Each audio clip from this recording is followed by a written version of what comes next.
బంధువులారా, మనకు కావాల్సింది ఏమిటి? చివరిగా ఐకమత్యం.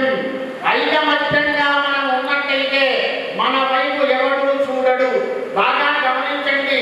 బాగా చెట్టుకు కాయలు కాసినాయి, ఆ చెట్టు పైననే రాళ్ళు విసురుతారు ఎవడైనా. మనం అన్ని రకాలుగా సంప్రదాయంగా ఉన్నాం, జ్ఞానంతో ఉన్నాం, మేధావులుగా ఉన్నాం, దివ్యమైనటువంటి విద్యావంతులుగా ఉన్నాం. కాబట్టి ఏ మతం వచ్చినా మన పైన రాళ్ళు విసురుతూనే ఉంటారు. వాటినన్నింటినీ తట్టుకొని నిలబడాలి. మనది మహాసముద్రం, హిందూ మహాసముద్రం. మనల్ని ఎవ్వడూ ఏమీ పీకలేదు. ఒకవేళ వచ్చినా మనకయ్యేది ఏది లేదు. అయితే ప్రాణం పోతుంది, అంతేనా? ఇది ఎప్పుడైనా పోయేదే ప్రాణం.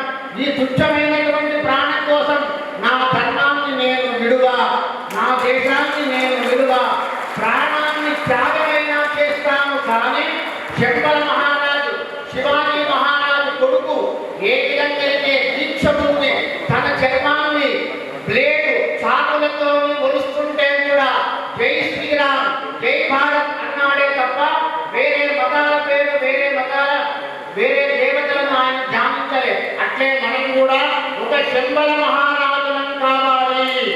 అయ్యా, నువ్వు నా వైపు కత్తి వేసుకొని వచ్చినా సరే, నన్ను కొడుతున్నా సరే, నేను జై శ్రీరామ్ అనే అంట, జై భారత్ అనే అంట, నా ధర్మాన్ని నేను స్థాపిస్తా, నా ధర్మాన్ని నేను పాటిస్తా అనేటువంటి ప్రమాణం చేయాలి మనమంతా.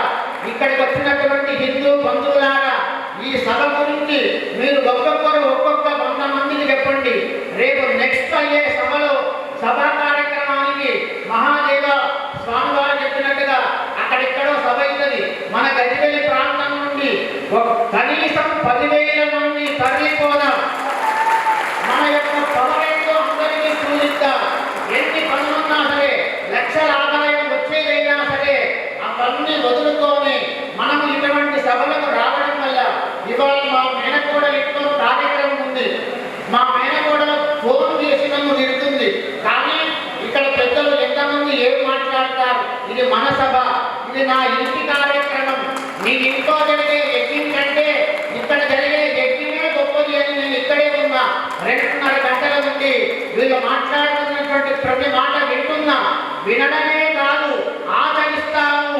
మీరు చెప్పినటువంటి ప్రతి మాటలో కూడా ధర్మం ఉంది స్వామి, నేను ఆచరిస్తాను.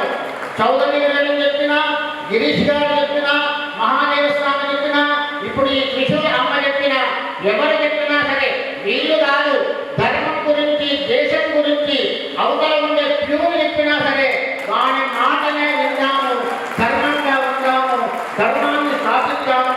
సామాన్యుడు చెబుతున్నాడు 25 టికెట్లని చెప్పి. అందరూ కూడా ఒకసారి అనండి, ధర్మక్షేత్రే కురుక్షేత్రే సమవేత యుజుత్సవః మామకా పాండవాశ్చైవ కిమకుర్వత సంజయ కిమకుర్వత సభ. మీరంతా ఏం చేస్తారు? ఆయన సంజయుని అడిగింది ధృతరాష్ట్రుడు, అయ్యా ఆ ధర్మక్షేత్రంలో కురుక్షేత్రంలో వాళ్ళంతా ఏం చేస్తున్నారు అని అడిగిండు.